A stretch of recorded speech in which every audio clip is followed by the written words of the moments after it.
Bueno, como les habíamos dicho, pues tenemos también en el día de hoy algunas recomendaciones a la hora de practicar cirugías estéticas. Qué importante este tema porque hemos escuchado muchísimo acerca de los riesgos que conlleva enfrentarse a un quirófano y aunque realmente frente al porcentaje de pacientes que se realizan procedimientos estéticos y tienen complicaciones resulta siendo más bajo los que desafortunadamente fracasan, lo cierto es que induce muchísimo al temor.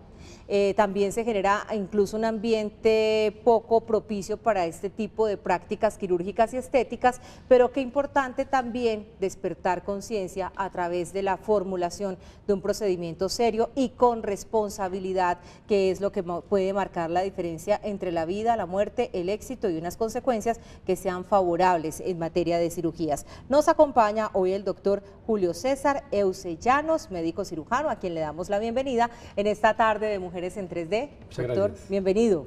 Vale, muchas gracias. Gracias por estar con nosotros. Bueno, hablemos de aquellos factores que se deben tener en cuenta a la hora de practicarnos y tomar la decisión de hacernos un procedimiento estético. Buenas tardes. Cuando una paciente decide realizarse una cirugía plástica, debe tener en cuenta que el nivel de riesgo va a poder disminuirse en la medida en la que ella tome una decisión correcta.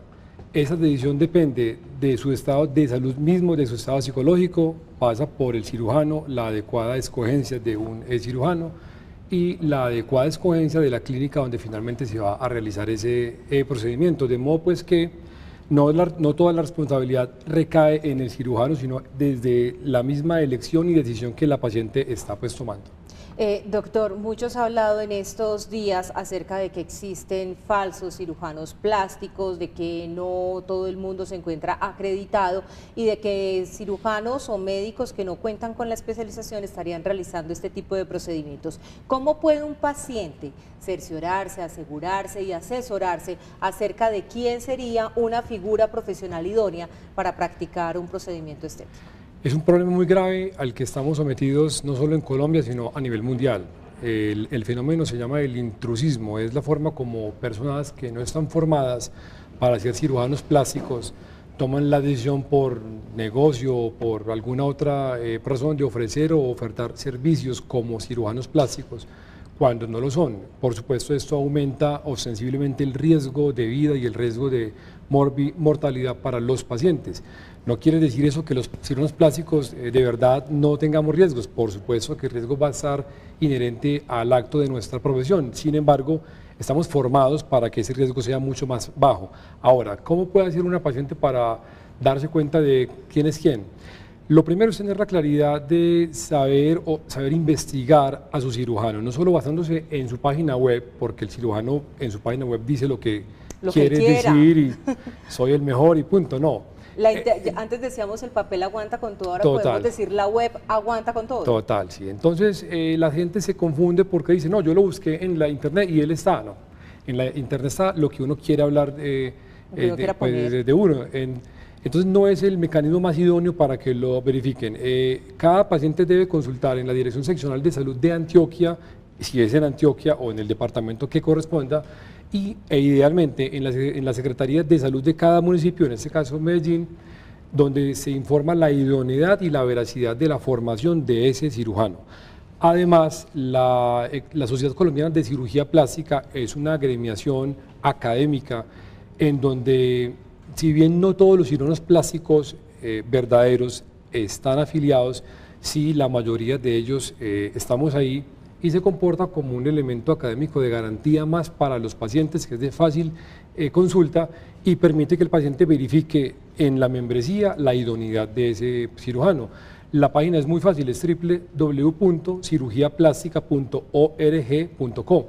Ahí no te dicen si el cirujano es bueno, es malo, es buena gente, no, es si es o si no es miembro de la sociedad, lo cual si es, le brinda al paciente una mayor confianza, mayor fiabilidad de su formación y de la verificación de su formación.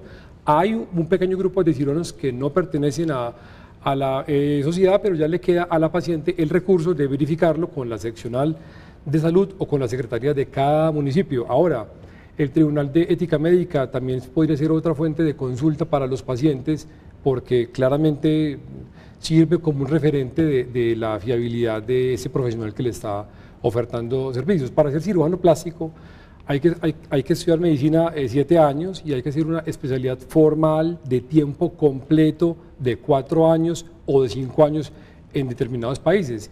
Entonces es difícil de entender cómo profesionales que se ofertan como cirujanos plásticos van y estudian en otros países. Por ejemplo, es muy frecuente en Perú, en Argentina e incluso Brasil, siendo Brasil un país muy serio, pero también hay universidades que se prestan para eso, hacen cursos express donde por fines de semana o mediante cursillos pretenden formarse de una manera que no corresponde con la verdadera formación de un cirujano plástico. Recientemente el Ministerio de Salud, dada una cantidad de polémicas que se formaron y que fueron de conocimiento público, tomó los correctivos, puesto que a la gente del común le estaba quedando difícil entender quién era y quién no lo era, porque el Ministerio estaba aceptando o avalando con gran facilidad e incluso hasta con supuestos casos de corrupción,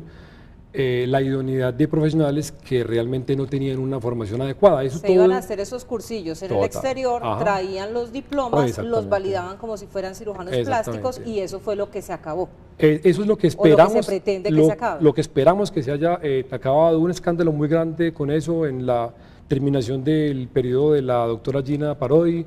Eso trajo muchos problemas para ella y para el gobierno.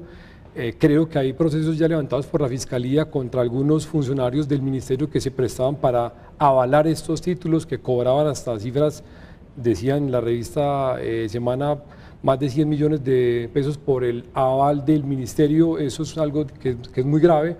Creemos que ya se han tomado los correctivos y las personas pueden verificar de la forma como lo he dicho, realmente la idoneidad de los cirujanos. Por ejemplo, un miembro de la Sociedad Colombiana de Cirugía Plástica de ninguna manera podría ser miembro si tuviera una formación dudosa, como la que te explico. Correcto, tiene que acreditarla plenamente. Acreditarla, absolutamente. Y esa homologación de títulos extranjeros no es válida cuando verificamos esa base de datos de cirujanos de la sociedad antioqueña. De la sociedad colombiana.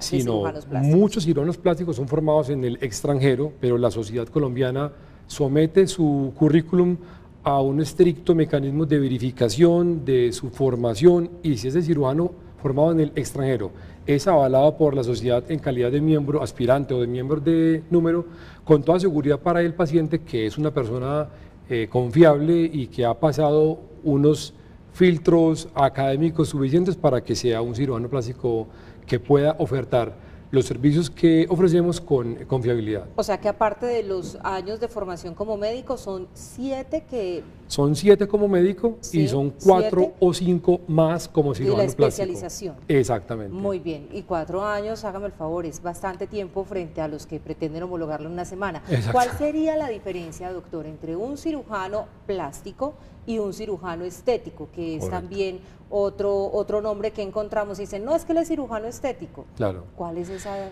La verdad es que el título de cirujano estético no existe, o sea, ese título no está avalado por el gobierno colombiano, ese título académicamente no es un título válido, confiable. El título es cirujano plástico, estético, reconstructivo, maxilofacial y de la mano, que es muy extenso, entonces se suele resumir en cirugía plástica, estética y reconstructiva. El que se te presente como cirujano estético y punto, ya te debe empezar a generar una duda, una sospecha, y debe ameritar que investigues claramente quién es el que te está ofreciendo los servicios. Por ejemplo... Porque puede ser que sí sea médico, que sea cirujano, pero que haya hecho un cursillo y ya se sienta con la habilidad de hacer cirugías plásticas. Es que, Caterina, ahí está el otro gran problema. El título de un médico general, el que estudia 7 años para ser médico, para atenderte en una TPS o en un consultorio, las enfermedades normales, el título es médico y cirujano. Entonces eso se presta para confundir a los pacientes, porque si el que quiere confundir a un paciente dice, es que yo soy médico y cirujano, en el fondo no está mintiendo, porque el título lo acredita como tal. Como cirujano, sin embargo, pero no para hacer cirugía plástica. No, ni para hacer ninguna cirugía, porque no es cirujano. es un médico general, es un problema semántico. Recientemente fue corregido y ya los títulos salen modificados con médico de familia o médico general. Tengo entendido que ya eso se ha modificado. ¿Por qué? Porque se presta para la manipulación del nombre en aras de confundir a las pacientes con verdades a medias. Por ejemplo, un cirujano general es un médico y cirujano que además ostenta el título de cirujano general, ¿ya? Sí. Entonces, cuando un cirujano general, que es un médico también, se autodenomina médico-cirujano general, no médico y cirujano, que es el título de un médico general que va en su formación en 7 años, pero que no es especialista en nada todavía. Ser cirujano plástico es una especialidad, como te dije, que te acredita como médico y cirujano plástico, estético y reconstructivo.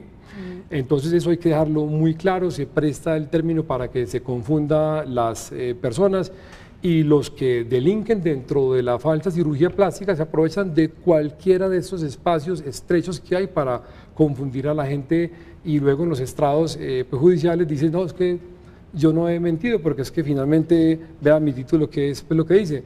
De modo pues que eso es una cuestión más ética, más moral, más de cuidado por la vida de los pacientes, y ese tipo de personajes va a hacer lo imposible por confundir. El paciente tiene que tener la claridad de no dejarse confundir, no dejarse engañar, e investigar. E informarse. No en la página web de cada cirujano, eso es algo que es informativo y es extra, no, en los entes que nos regulan y que nos dicen si sí somos o no.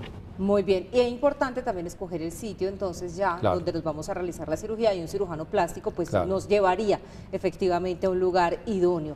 Por eso también es importante sospechar de aquellos precios, combos, paquetes y demás, que a veces se presentan como que no, es que aquí vale la pena hacérselo porque le sale más barato, lo barato puede llegar a costarle incluso la vida, que es una pérdida irreparable, o quedar con una deformidad o un problema permanente en el tiempo. Doctor, ya hablamos acerca de esa búsqueda. Ahora, cuando ya tenemos a la persona idónea, hemos llegado a un sitio seguro, ¿cuáles son esos exámenes o esa preparación que debo tener previamente a realizarme un procedimiento estético? Eso lo determina el cirujano de acuerdo a la complejidad del procedimiento quirúrgico y de acuerdo a la edad que la paciente tenga y a sus comorbilidades. Una paciente joven que se someta a un implante de mama, que es una cirugía relativamente pues, sencilla, corta, basta con unas pruebas de coagulación y con un hemograma que le dé al cirujano y al anestesiólogo una idea del estado de salud, más el examen clínico que se hace por parte del anestesiólogo y del cirujano.